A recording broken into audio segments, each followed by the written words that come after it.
आज हम लोग छत्तीसगढ़ का लोक नृत्य के बारे में देखेंगे।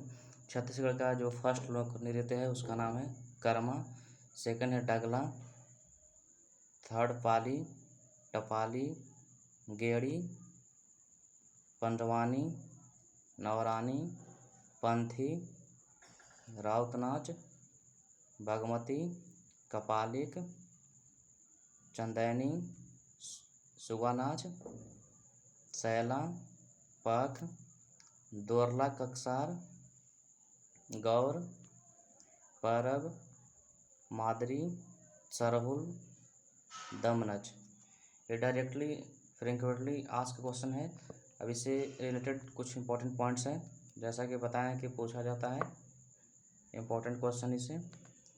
तो इसे हम लोग देख सकते हैं कि ये जो राउत नाच जो फर्स्ट है हमारा, इसको मुख्यतः यदुवंशी करते हैं। राउत नाच को कौन से लोग करते हैं? यदुवंशी लोग करते हैं। कर्मा नृत्य छत्तीसगढ़ में, कर्मा नृत्य जो है छत्तीसगढ़ में गोंड, बैगा और उराव जैसे आदिवासी समूहों के द्वारा यह प्रस्तुत किया जाता है। यह नृत्य वर्षा काल की समाप्ति और वसंत ऋतु की शुरुआत का प्रतीक है। पंथी नृत्य सतनामी, पंथी नृत्य सतनामी समुदाय का एक प्रसिद्ध समारोह है। यानी जो पंथी नृत्य है, सतनामी नाम का एक समुदाय है, इसका प्रसिद्ध समारोह है। इस नृत्य के प्रतिपादक जो होते हैं उनका नाम है राधेश्याम बारले। इस नृत्य के प्रतिपादक कैसे माना जाता है? राधेश्याम बारले। इनको पद्म श्री अवार्ड मिला था 2021 में, 2021 में पद्म श्री अवार्ड से सम्मानित किया गया था।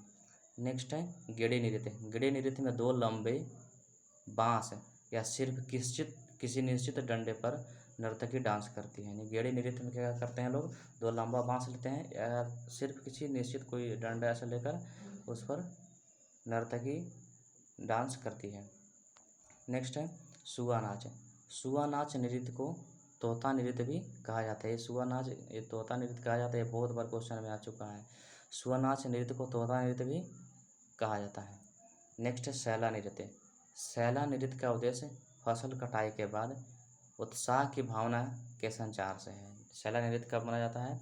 जब फसल का जो कटाई हो जाता है, उसके बाद बहुत सारा फसल लोग हम लोग घर में लेकर आ जाते हैं, तो एक एक्साइटमेंट होता है, तो उस एक्साइटमेंट की भावना से रिलेटेड जो है सैला नृत्य है।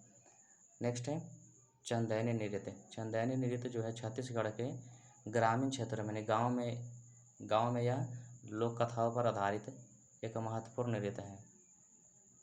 उसको राउत नाच जो है यादव समुदाय का दीपावली पर किया जाने वाला एक पारंपरिक नृत्य है। इस नृत्य में दोहे गाए जाते हैं। पंडवानी नृत्य जो है महाभारत की कथा को प्रदर्शित करता है। पंडवानी नृत्य किसको संदर्भित करता है? महाभारत की कथा को प्रदर्शित करता है। इसे हम लोग एक बार और देख लेते हैं फास्ट जल्दी से। छत्तीसगढ़ का जो लोक नृत्य है फर्स्ट है कर्मा, डगला, पाली, टपाली, गेड़ी, पंडवानी, नवरानी, पंथी, राउतनाच, बागमती, कपाली, चंदैनी, सुगानाच, सैला, पख, दोरला ककसार, गौर, परब, मादरी, सरहुल, दमनच। इंपॉर्टेंट पॉइंट्स को देख लेते हैं। राउत नाच को मुख्यतः यदुवंशी लोग करते हैं।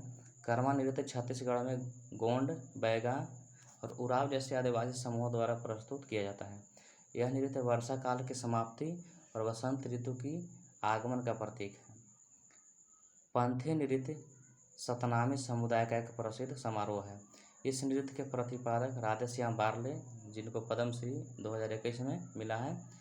गेड़ी नृत्य, नेक्स्ट है गेड़ी नृत्य। गेड़ी नृत्य में दो लंबे बांस या सिर्फ किसी निश्चित डंडे पर नर्तकी डांस करती है। सुआ नाच नृत्य को तोता नृत्य भी कहा जाता है। सैला नृत्य का उद्देश्य फसल कटाई के बाद उत्साह की भावना के संचार से है। चंदैनी नृत्य छत्तीसगढ़ के ग्रामीण क्षेत्रों में लोक कथाओं पर आधारित एक महत्वपूर्ण नृत्य है। राउत नाच यादव समुदाय के दीपावली पर किए जाने वाले एक पारंपरिक नृत्य है। इस नृत्य में दोहे गाए जाते हैं। पंडवानी नृत्य महाभारत की कथा को संदर्भित करता है।